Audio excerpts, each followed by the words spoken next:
Hi friends welcome to a mini blog. तो राति आम बाहरी पड़ू तीन जन मिसिक हावा खावाई कहीं बहुत ही गरम लगुला।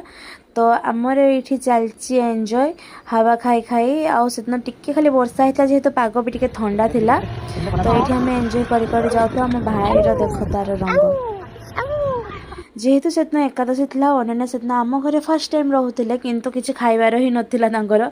तो सहीठू आम भाविलु कि आसुदी जाकि लस्सी ना पीदेबा सहीटा हेल्ले पी पारे से।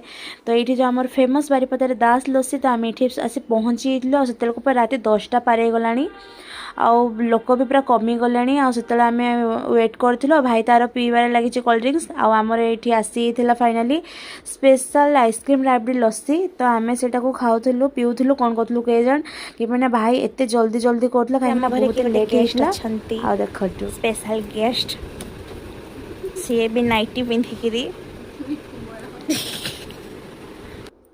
फर्स्ट टाइम मो बेस्ट फ्रेंड मो घरे रही तो मत बहुत ही खुशी लगुला। तो आम दीज ये बहुत ही एंजॉय कर बकर बकर करके शोलु। तो आज बाय बाय।